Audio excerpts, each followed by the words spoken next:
much is 613? Anyway, the 613 mitzvahs, the Chin is tired, eats this Lagila, Tachas, and Tayva mitzvahs, the 613 mitzvahs of the Zohar Kodesh, the 613 pieces of advice. Advice for what? Lagila, Tachas, Tayva mitzvahs, to get to the point of all Torah. What's the point? Vegas. Double to Kodesh Baruch, which is Midas. Shaydei Kol mitzvahs, Shiur, and Sky, but not Tayva, you Chai, you Chai, Hashem. Every mitzvah he does is getting closer to the place of Vegas and Baruch. Chas Hashem, Yeshua, mitzvah, Torah, Yisrach, Hashem, Yisrach. Hashem, you don't do a mitzvah, you do a prayer.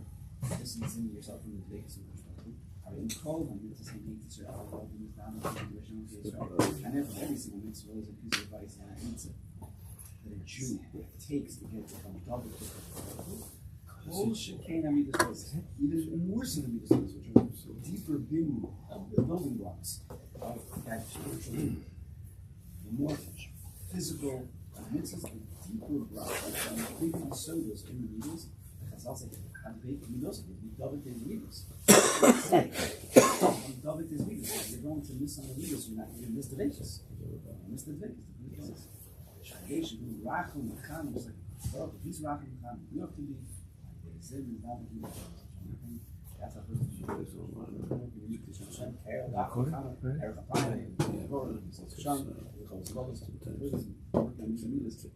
real.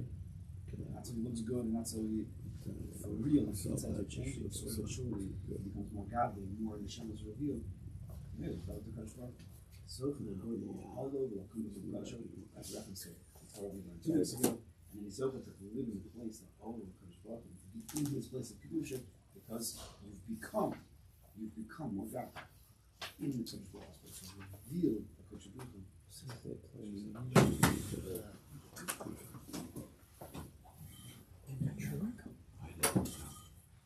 I'm surprised they never had cautious on wine from the previous trips. It was a little less. It was both life. It's a different culture.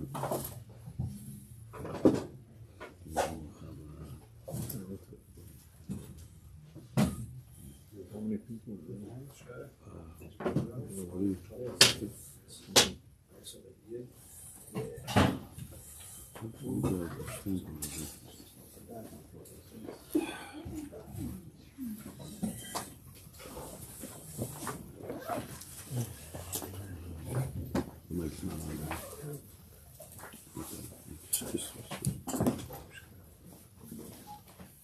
Kodesh.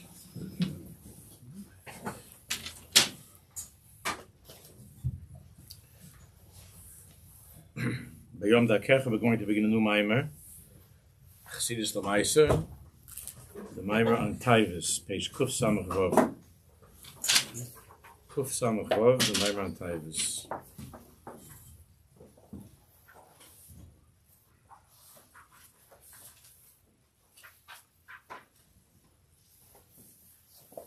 Of course, that's a scary word.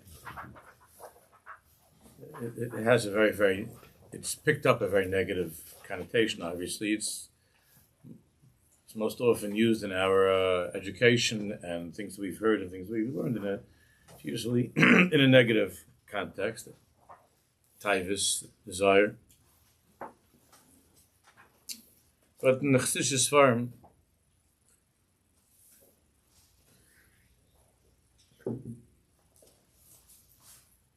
it's very clear that the biggest taiva of all, the biggest desire of all, and the taiva of all taivas, and the shorish of all taivas, the root of all desire, is in this Ava HaKadosh Baruch Hu V'yas Baruch Dir B'Sachtoin, is the taiva of Hashem. The taiva of Hashem is to be with us in this world. It's the shorish of all taivas. The taivas of human beings that conflict with that taiva of Hashem is where we have problems, we have aggravation. And there's a clash between Hashem's taiva and the taiva of a human being. Taiva itself is a gewaldige thing. This Avakash Baruch Hu, Hashem's Tayva. And with everything in life, Ahava is love is the most beautiful word. Love isn't a dirty word, love is a beautiful word. But that's only if the love that a human being feels is aligned with the Ahava of Hashem. It's the same thing. So our Avoda in the world of Taivas is not to eliminate Tayva, chas v'sholom. To eliminate Tayva, just as what would the world be if Ahava was eliminated, if love was eliminated, if there wouldn't be love in the world. Our Avoda is to align our Taivas with Hashem's Tayva. That the greatest Tayva of a human being, of a Jew, should be Nisava, that Tayva, to draw the Shechina into the Tachtonim, into this world. When the Tayvas of a person and the Tayva of Hashem are not coordinated, that's where we have all of the problems. But it's not that Chalila Tayva itself is a problem. So let's begin the introduction. Of course, one of the greatest nisyonis that a person has are Tayvas. Tayva is a very strong feeling. Desire is a strong thing. The Torah has instructed us to be strong and to overcome all of those Tayvas that are not Hashem's Tayva. Elegam b'Tayvas hamutaris mitzad halach, and it's tavin lifreish mashavshei. I can dekach that in order for this alignment of Tayva to take place, even things that are permitted have to be restrained. So even eating things that are permitted to eat, and other areas where there are strong Tayvas, other areas of life, that it needs to be with restraint and control. Kodesh as everybody knows, that's the mitzvah of Kodesh Tiyu. Kadesh atzim chavamutlucham. It means even the things that are permitted. One doesn't run away with Tayva. Of course, Tayvas are a very difficult nisayin.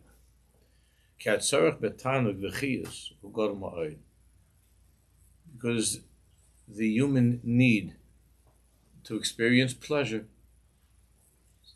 and chiyas, excitement, chiyas, to feel alive, is very, very great.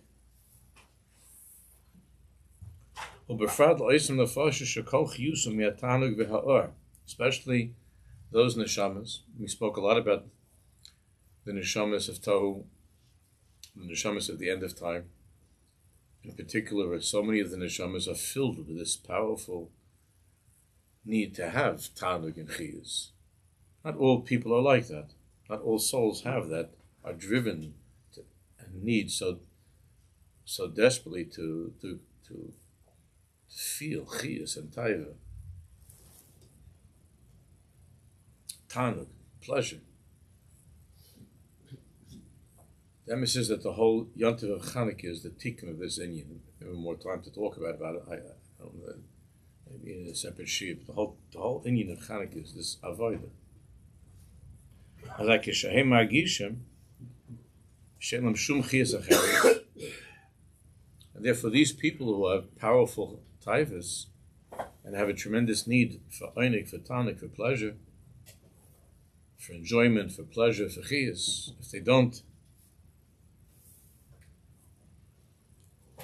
if they don't feel that chiyas in their lives, if they don't feel that they're getting that pleasure, and if they feel that their lives are dry and empty, then they are obviously open game and very easily drawn into other Tayvas, into Tayvas that are not Hashem's Tayva. into Tayvas that are against the Torah. Or even Tayvas for things that are permitted, but overindulging, the eating and the union of a wife and just not a life of Kedusha, a life that's not holy. Even with things that are mutter, but extreme.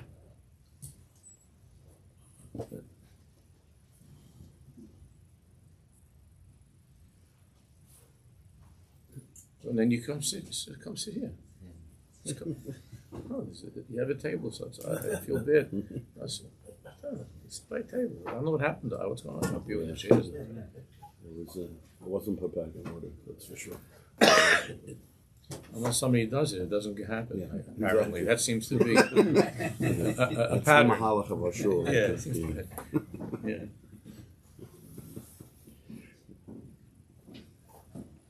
L'uma zeh.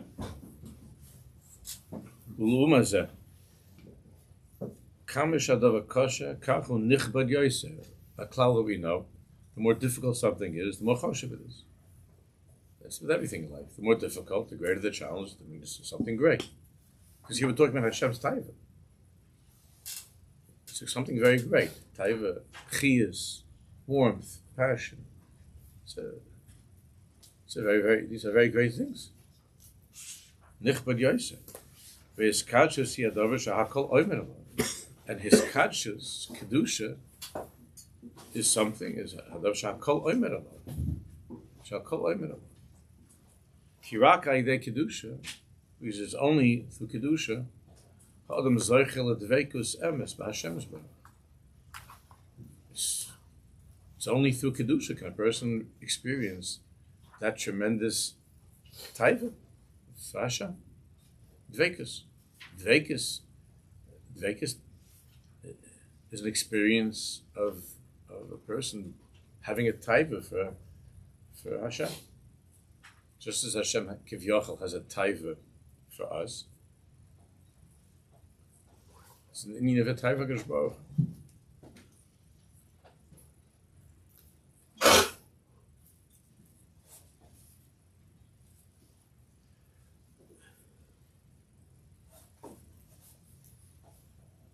And for all things of Kedusha.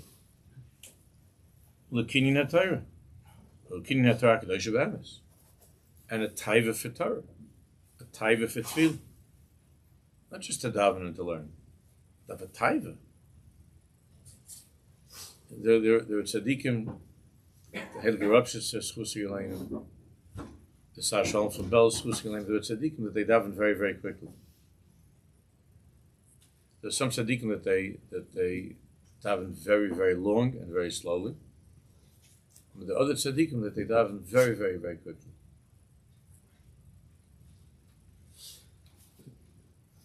And the Rapshah said that he can't control himself from swallowing the words. He has such a tayva for the words of Tefillah that we don't even understand what that means. It's not the same when we daven. That's the tayva to be finished with it. His tayva was that he couldn't control himself from eating the words. Those tzaddikim that daven very, very slowly, they couldn't let go of that word.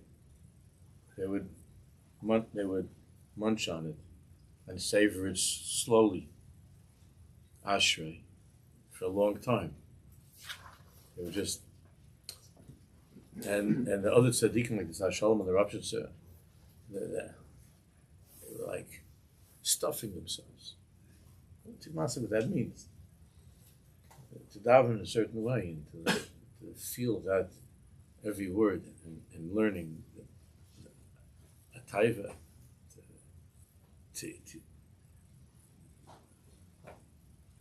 So obviously the Avoda is not eliminating Chalila, this Indian of tayva. There wouldn't be a world. There would be no tachlis. It's like everything else with all of the other midas. It's an avodah of refinement, of direction, control, refinement. V'luchya chai tanug emes. That a person should have a life of true tanug, of a desire for the truth, and true desire. To desire kedusha. To desire all that is good and all that is right.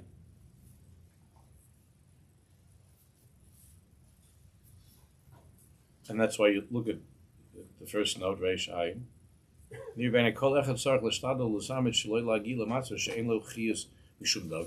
The tachlis is not, as some of us got the impression when we were growing up, the tachlis is not to have any pleasure.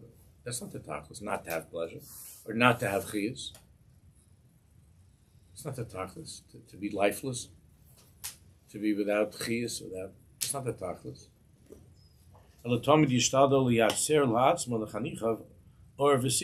tachlis is for ourselves and our children, our students, and so on. An or, a light of sipuk, of satisfying satisfaction.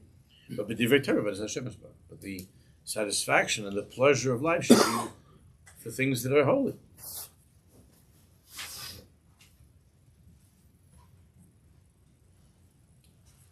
When we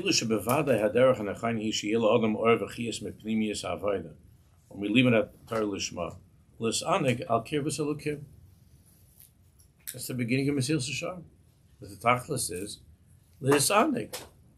The tachlis is to feel pleasure and to want and to have desire. It should be kirvus for kirvus elokim, for closeness to Hashem. The problem, of course, is when a person is not on this level. Or even if he is a person on a higher level, but there are times in his life also that he's not there.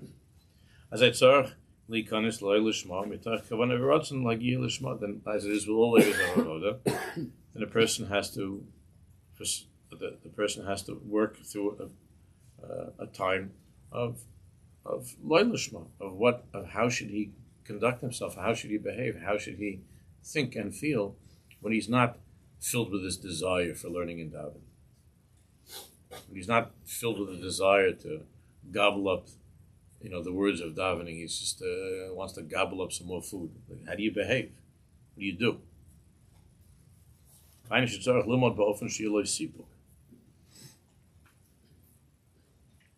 So there are many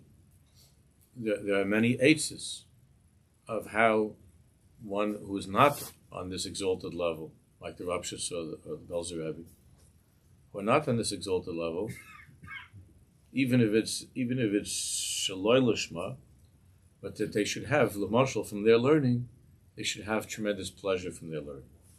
Rav Dessler Zeichet Tzaddik V'Kosh said that it's an unbelievable hashgacha how at the end of time Hashem has brought into the world such tzaddikim like Reb Chaim Brisker and Reb Shimon Shkop. That's said because because of these tzaddikim, the learning is so pleasurable, it's so exciting. Reb Chaim Brisker, the Torah is so exciting. And intellectually, it's so thrilling. And Rav Dessler said, because if not for them, people wouldn't be learning at all. They wouldn't learn. Look at all the things that have to be done in order for the people to learn the Daf Yomi. And how brilliant the takana of the Daf Yomi was, that Rav Meir Shapir Zechus HaGvaracha, how brilliant the takana of Daf Yomi is, how it uses all of the shaloi lishma of a person to get him to sit down and to learn a little bit, right? Being in MetLife, being proud of that accomplishment, and then all the accoutrements that nowadays, because of technology and everything that it picks, it's so shalol lishma that there's so much lo lishma that's woven into it. So if Dessler was saying that if we wouldn't have a geschmack like we got from Reb Chaim or from Reb Shimon, if we wouldn't have a geschmack, And this is people wouldn't open up a Gemara. And on a different level, there wouldn't be the geschmack of the whole Indian of the daf yomi, and you have this kind of daf and that kind of daf and all that. And they have now people that they're giving the daf with all kinds of entertainment, and soon they're going to be like, there's going to be, like before the daf starts, there'll be a comedian, and now, and then you get to the daf, there's all kinds of shtick. And I'm not making fun of it. What he's saying is that because there's such a need for chiyas, there's such a need for einik, for pleasure, that if you don't capitalize on that need in a way of kedusha, so that's what we're saying. People are not going to learn.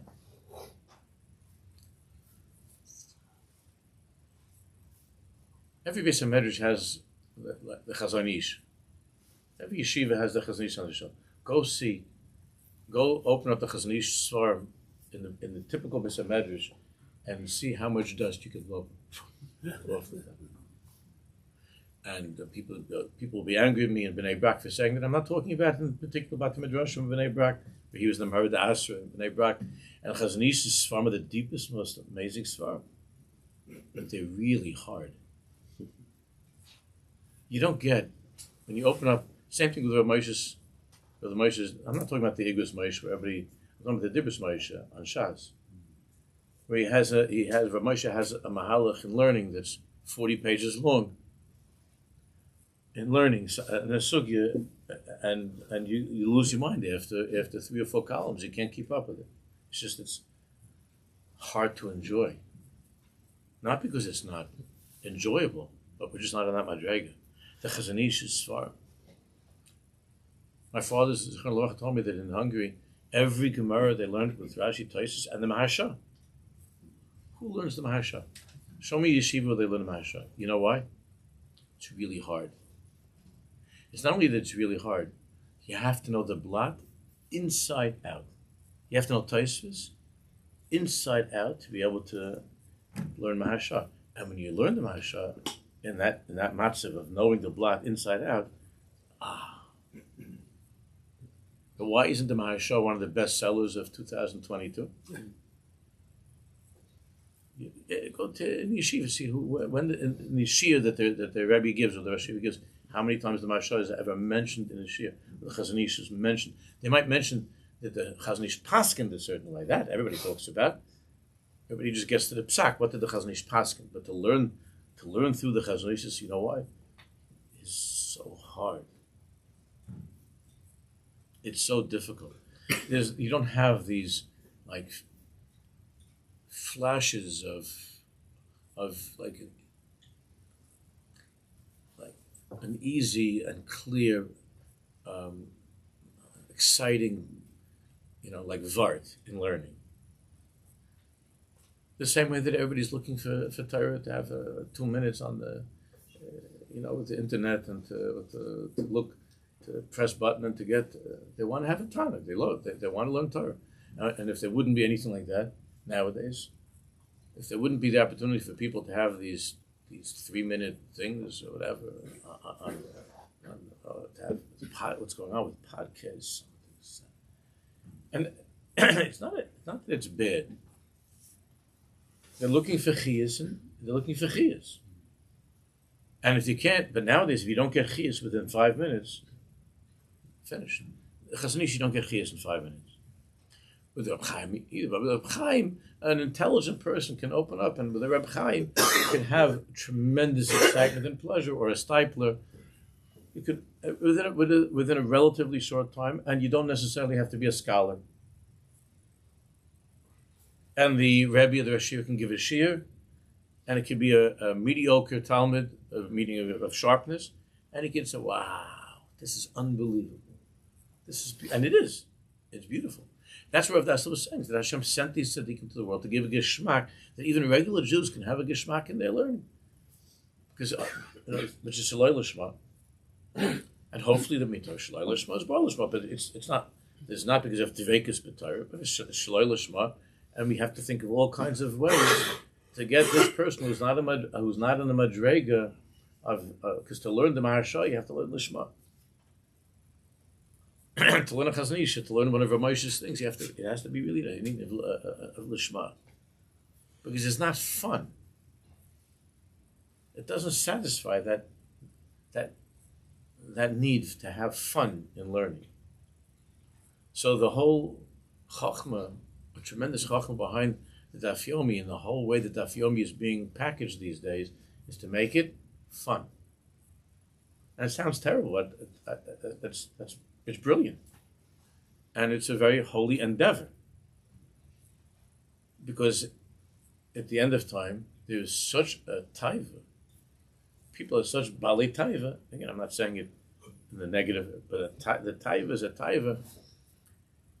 And the percentage of Lishma is lower and weaker, that if you don't deliver, if that Rebbe doesn't deliver the goods in a couple of minutes in the Shiur, the guys are gone.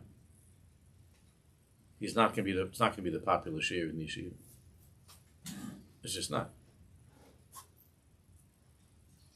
And therefore, over the past number of years, when you have Rabbi, like there's that famous story of Yaakov Kamenetsky that I've told many times over, that Rabbi Yaakov, so his Shiur was not with all the fancy lamdas. He knew all of it. His Shiur was on the block. Every word in the Gemara, and Rashi, and Taisus, and that's how my Rabbi David Lushitz, that's how we learned also. Every word. And it wasn't easy. And the story is told, which I confirmed the family is true, that the guys were upset. They didn't want to be in Rabbi Yaakov's Shiur. In the other Shiur, there was all kinds of fancy things going on. And the guys were saying over like it's supper, the two dinim, And with Rabbi Yaakov, it was put your finger in the Gemara and plowing through. And I've told you many times this story that's well known, that Rabbi Yaakov one day came in and he gave the Shiur, like it was the most exciting, wonderful, fun-filled, thrilling Shiur of like real lumdus. And the Bacham was so excited. So one of the Bacham came up to the Rebbe and he said, after the Shiur, he came up to Rabbi Yaakov. He said, Rebbe, I wanted to about today's Shiur, and Rabbi Yaakov was saying, no, I'm so sorry. I had a wedding very late last night. I didn't have time to prepare. I'm so sorry. Please be mindful. It's one of the most beautiful stories. I didn't have time to prepare. But the guys wanted the other Shiur. They didn't want this breaking yourself over. They wanted the Shiurs. You had to have, when you have a Shiur where you only need to have minimal knowledge of what's taking place on the block, and you could sit there and hear something that blows your mind. That's what nowadays. Minimal work, maximum blown mind. That's what's going on with all these little on the internet, all these little 5-minute things, 2-minute things. And it's very hard for the old school. I'm already old school. It's very hard to adjust to that. To adjust to those 2-minute, 3-minute, it's very hard. It's a whole different mahalach of and it's not going to work. It's not. You can't. The guys. You have to. They have to get it has to be something that within 5 minutes, you already. You gave them that pleasure. That's what it is now. The olim has to have the pleasure within 5 minutes. You see, therefore, when it comes to davening, there's no patience. Because the davening is. If it's not the davening where there's a chiyas in the tefillah, if you don't get a chiyas from kirvas elokim, so davening doesn't give any intellectual satisfaction. So then you have to come on to have like a guy that has a siddur that has tons of notes around it about all different pshatlach and what does ashrei mean. There are 4 different pshatim on ashrei, and the Sfas Emes said this about ashrei, and they come out with books about what ashrei means. But you don't really want to say Ashrei. You just want to understand like something interesting. This is an interesting Ashrei. Wow. Otherwise davening. So what's going on with davening? As little as possible and as quickly as possible, because it's just not enjoyable. And then everybody's thought, how do you make I always get this question, how do you make davening enjoyable? How does one make davening enjoyable? What is this, supper? That's what it is. How do you make it enjoyable? So everything is now like you're a caterer. There has to be a certain presentation. That's you see with the daf yomi, like the same thing when it comes to food. There has to be a choice. It has to have a certain taste. It has to be a beautiful presentation. Because this guy can relate to food.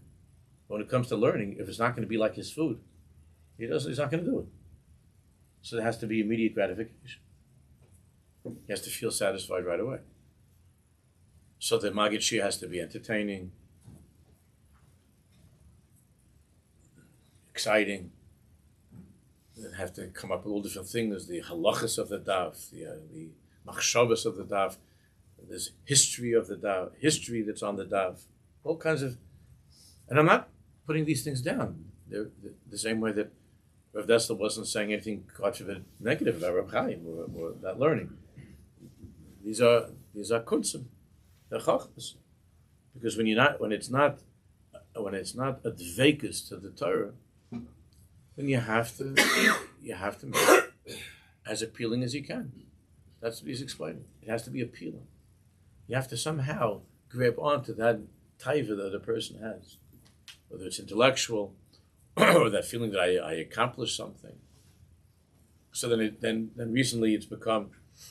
I think this is not to make fun. This is chachmas, but recently it's become. So we'll have 50 people. Each person will learn one daf, right? And we finished the Gemara.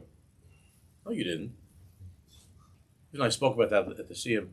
There is such an Indian, and it's almost daf. I was trying to make the people feel good. That's all. I was using also a chacham. It wasn't. I don't feel that in a deep way that's mahalach. But I did say over that there are tzaddikim that say that when the tzibur gets together and they each participate in a mesechta, that the mishtatif and it becomes. Because there is an Indian like that in Avoda for sure. Really, you should learn the mesechta yourself. So they have an all-night learning, and they do that with the boys, and now they do it with adults. So you'll take some kids and in the school, and we get 100 of the boys in the room, or whatever. You get 150 of them, and you give them like a Masechta Shabbos, and they divide up the Masechta, right? And they come home and they feel like I learned Gemara Shabbos. You learn. And then so I play along with that too. But the emes is that the tachlis that a person should learn one blot of Gemara. We should have a night of learning. That's the tachlis. That's what it means to learn Torah. To have a night of learning.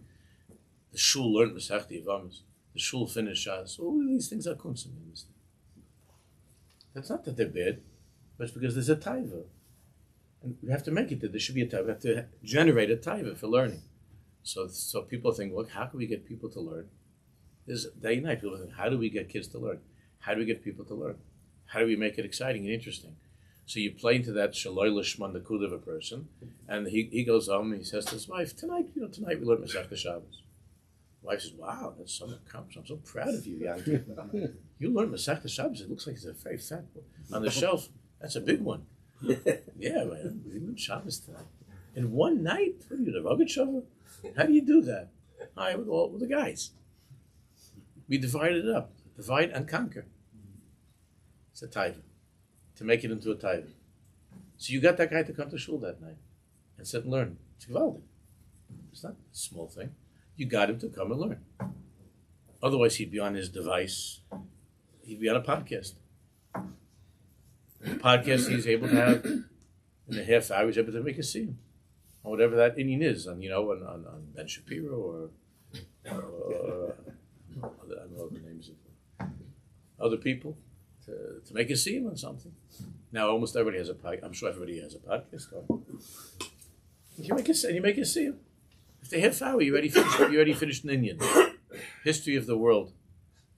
When I was growing up, that was Mel Brooks. Now they have history. It was a movie. History of the world podcast. Guaranteed, no more than 15 minutes. History of the world. How do you cover so much material in 15 minutes? Tune in, and you will see.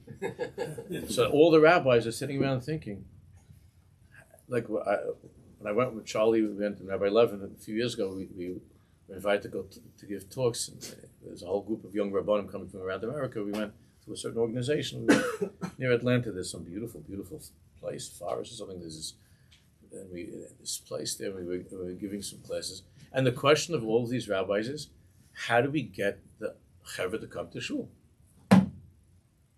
Like, you remember what was going on after Corona?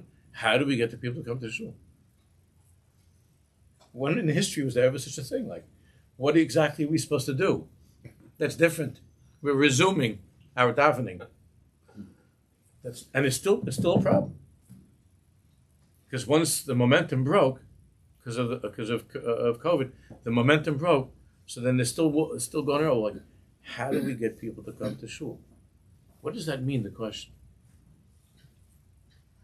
How do you get people to come to a shiur? It's all the rabbis of the world now are struggling with. For young and for old, how do we get them involved?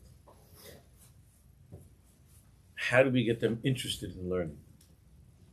How do we get them excited enough to come to a shiur? So you have to have a catchy title. You have to have a catchy title. That's the beginning, right? There's a shiur. Very important not to have a catchy title. You try doing that for thousands of shiurim over the years.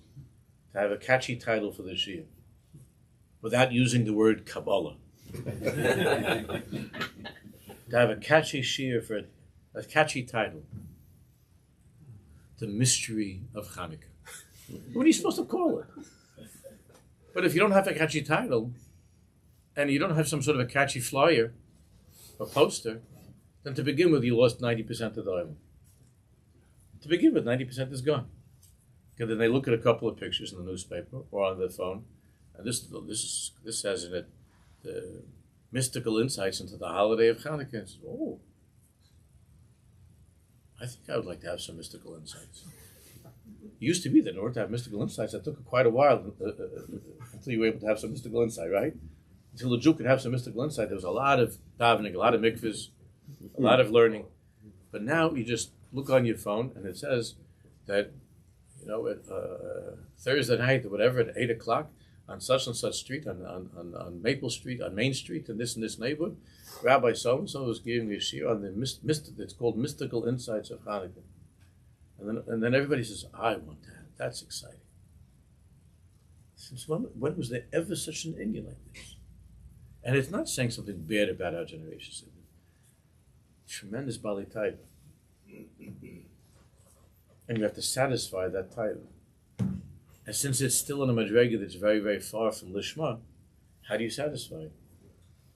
All kinds of catchy titles and graphics. And it's becoming crazy with this stuff. What's going on with these podcasts? And I'm not saying, again, that it's bad. With the podcasts and people that have, Vertlach online and Torah or whatever, all kinds of websites, and it's crazy. If you think about it, it's crazy. Whatever happened with just sitting down and opening up a Gemara, opening up a Sefer, or just good old Rashi, Chumash Rashi. Could you imagine, like, if Rashi was nowadays, how would you have to, package that? How is he supposed to explain why he's just saying the pshat? Like, what would Rashi do? Even though we know that in every Rashi there's all kinds of... So Rashi would have to say, can you imagine? Rashi would have to say, looks can be deceiving. Come here, Rabbi Shlomo Yitzchaki, tonight on the main synagogue of Worms. And then he's going to give a shiur, and the Olam's going to sit there like, that's what I came for. I gave up the football game to hear that. That's why I gave up the football game to hear that. So Rashi says, I only lean to the Pshuto Shemikra. I'm only to the Pshat. That's what I gave up my football game to hear Pshat. Rabbi, maybe you have some mystical insights into the parish. Parashas told us, Eila told us, Yaakov, and if you especially look at Rashi at the beginning, Yaakov, Nesav, Woodmere, Parshas. So Rashi will have to say, no, there's a lot going on over here, but I'm not telling it to you. You have to work it out. I'm just going to give you a couple of words. You guys work it out. Come on, I don't have time for this. Don't tell me, Rashi, please, Rabbi. Tell me, what's the mystical meaning of the puzzle? Because I don't know what you're talking about here. Just saying, I could also make a pshat like that. I could also give a shiur like Rashi, right? I could also be Rashi. What you did, I could also do. For that, I have to give up my my Thursday night because of such a pshat. Can you imagine what would be Rashi nowadays? Rashi would have to have a podcast.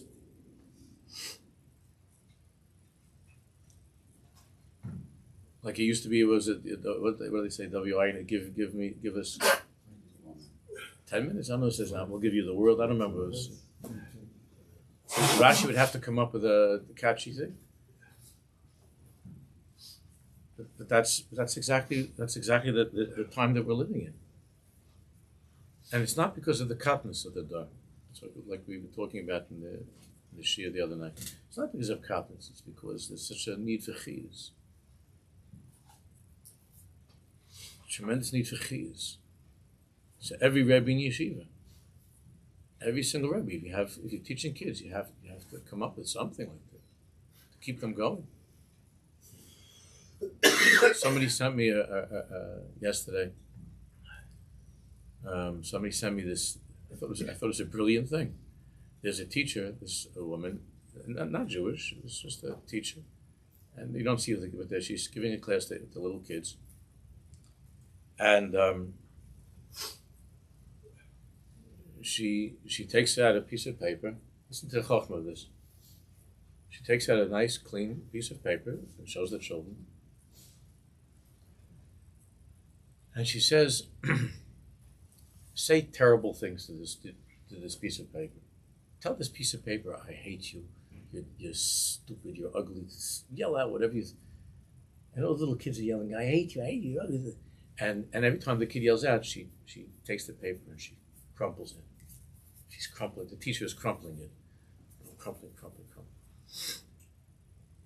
And then she says to the children, and now apologize to the paper. And say, you're sorry. You feel bad. You shouldn't have said that. She goes, I'm sorry, paper. You only hear the kids. I'm sorry. I won't do that again, paper. And then she uncrumples it. And she shows the children that it's got it's not the way that it used to be. How creased it is and how, right? Messed up it is, even though she unfolded it. And the teacher said, when you say things to people, it hurts them. And even if you take it back, they're not the same. Is that gewaldig? Wow. It's gewaldig. Such an einfall that she had, this lady. Maybe she heard it somewhere, but it's an einfall. It's a chashuva thing. Make an impact like that on kids to show them that you creased this person up badly. It doesn't just become new. It hurts and stays there. You can smooth it out, but it's got a lot of creases. All of us are creased from the stuff that we've gotten or we've heard. It doesn't become shuva means somehow to make it smooth again, but that's hard. But you see, such a thing, she's able to give that over to kids. She must be a great teacher, this lady. And her students are very fortunate, the kids are very fortunate to have such a teacher, these kids. To use her imagination, to bring them around. But that's what it is now. That's v'hainu shetzarich limod ba'ofen sheyeh lo sipuk. Therefore, the learning has to be in a way, the teaching has to be in a way where the student has sipuk, feels his tayva is being satisfied. You have to satisfy the student's tayva. could go now, the Hespeikim, the Sikumim, the Chidushim. So how do you make the learning exciting? So nowadays, tell all the Talmidim in the yeshiva, it's important to make Sikumim, to make summaries of what you learned, to make charts, that you have to be machadish. You tell some kid in yeshiva, he doesn't understand Taisus, and you're telling him already that he needs to come up with some chiddush in his learning. He doesn't understand Taisus, what kind of chiddush? But that's what's going on now. In order that he should feel a sipuk, that he said a chiddush, and the Rabbi said, "Wow, that was great," and he feels a sipuk. He feels satisfied. He feels that his desire was satisfied, and that generates more desire. Ashar mechayvim, or other things that a person has to do, that like the daf yomi, to have a mechayv. The mechayv is have to learn a daf a day. There has to be mechayv, something that's mechayvim, something that keeps him going. He has to have that mechayv. What's the matter with just the ratzon to learn Torah? Why do you have to have a mechayv? Why do you have to have a daf yomi calendar and your phone and all that? And then it automatically rings that it's, what daf it's up to, and why do you have to have all that stuff? Don't you want to learn? The answer is, no, not really. I have bigger taivas than that. So therefore we have to try to make this a big taiva too. A big mechayiv, also something to get you going. Afilu or chitzani. Even if it's something which is a chitzaniistic thing, all of this stuff is chitzaniis. A teacher taking a piece of paper and crumpling it, that's how you teach? Throughout all of history, people are doing such things? There wasn't such a need for them. But nowadays she's brilliant. You have to do that. She's thinking of ways of getting the kids engaged and interested, and to make a point. So then you have to give all kinds of prizes. The Torah is expensive now, because you have to give all kinds of prizes.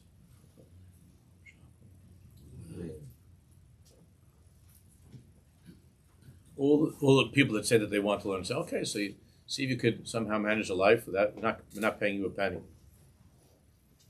Just try to do it the way that the Rishonim did. Yeah, but how am I going to afford my car? Well, you're not going to have it, but you're going to have to walk. But how am I going to be able to make Pesach? No.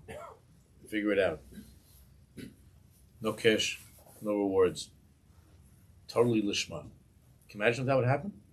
What if, God forbid, chas v'chalila, tomorrow, there'd be this across the board, no one's getting paid to learn Torah anymore. It's all done. What would happen to learning? Chas v'chalila. It's unimaginable. What would happen? Would there be the diehards? Yes, there would be. But what would the percentage of diehards be? In other words, that no matter what, a husband, a wife, how to manage what to do, which nowadays is almost impossible because of the matzah of our neighborhoods and expenses. But if chas v'shalom such a thing would happen, who would be able to learn? But you know that if the Rambam's parnasa as a doctor would have been taken away from him, he wouldn't have stopped learning, That wouldn't have had the slightest effect. The Rambam would have had more time to learn, instead of having to be hacking with the kings and princes who don't feel well. The Rambam wouldn't have changed the Rambam's learning. He would have had more time to learn. But if, God forbid now, if there wouldn't be any money, to be able to keep up that learning, to learn with chiyus and with simcha, don't have a parnasa, if the money would be taken away. And even now, for many of the people, the money they're getting is not great, and so it's still with Mesiras Nefesh, and we admire all those who are learning, because they're not getting a lot of money, and it's with Mesiras Nefesh, and it's still very, very, very beautiful. It's very, very beautiful. It's not like anybody's getting rich from that. So we admire all of the people who are learning Torah these days. All who are learning Torah, we admire them and we love them, and they're holding up the whole universe. It's 100% true. I believe that 1,000,000%. But if God forbid there wouldn't be a penny to be given, how would people be able to? What would people do? So there needs to be nowadays also more physical rewards. When the Rambam spoke back then, speaking about the Rambam, when the Rambam spoke about how at the beginning of one's learning we have to give sweets for the children, candies and so on. Candies you can't, it's not going to work. But the Rambam in his day to give candies and to give other incentives. This is a word that's in business, to incentivize. Is that the right way? That's a word in business. So with Torah you have to incentivize now that people should learn. The Rambam spoke about it being for children. The Rambam spoke about children. He assumed that adults don't have a need for incentivization when it comes to learning. But for children you have to give them lollipops. But you don't have to give lollipops for adults now. Of course you do. Lollipops. We're finishing Yavamas tonight. How much do you have to learn? We have in the shul 1,000 people. Everybody's going to learn a line. Come finish Yavamas. No need for any knowledge of Aramaic or Hebrew. Even English. Or any language. You don't have to be able to hear, think, or see. But you're going to be part of a grand siyum. We're going to have a huge meal afterwards and dancing. Followed by musical entertainment and a tikkun.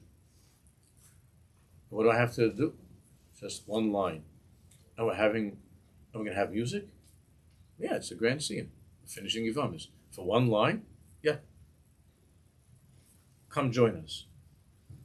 To be followed by Rabbi so-and-so who will give mystical insights into the Masechta. Can you imagine a night like that? And to have the best caterer in town? Wow. That would be the envy of the entire Jewish world, or the Torah world, they call it. That would be the envy of the Torah world.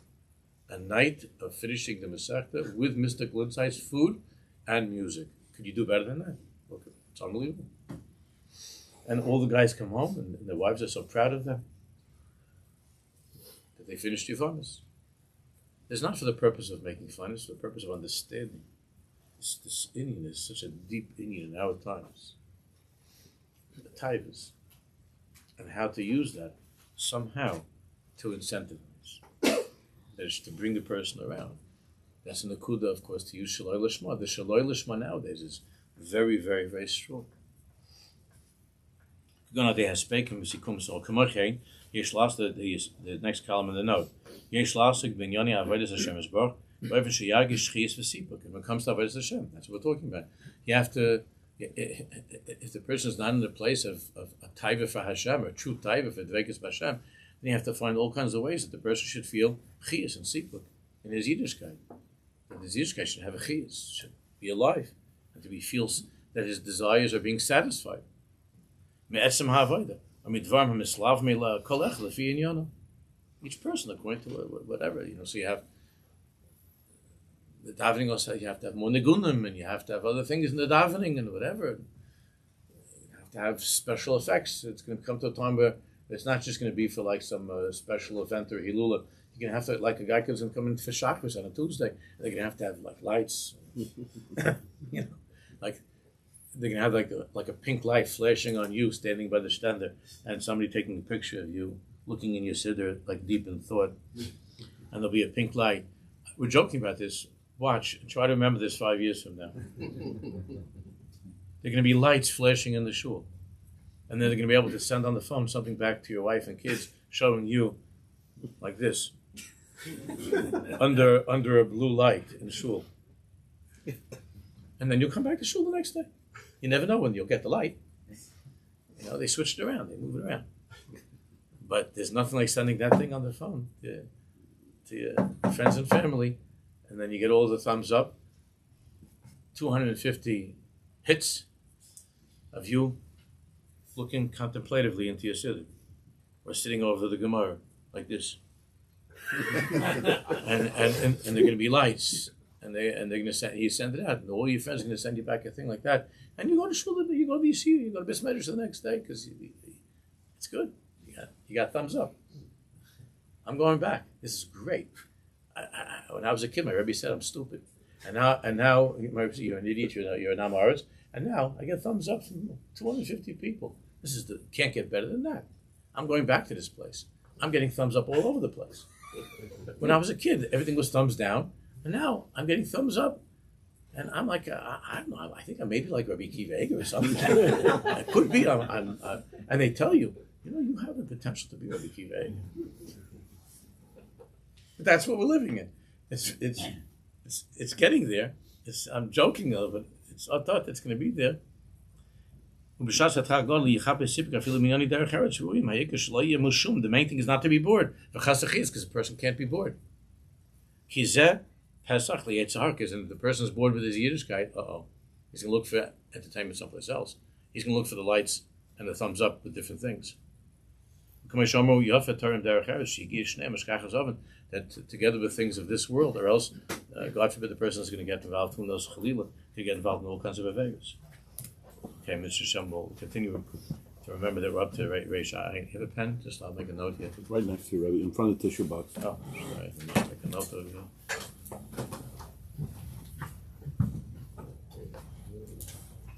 Okay.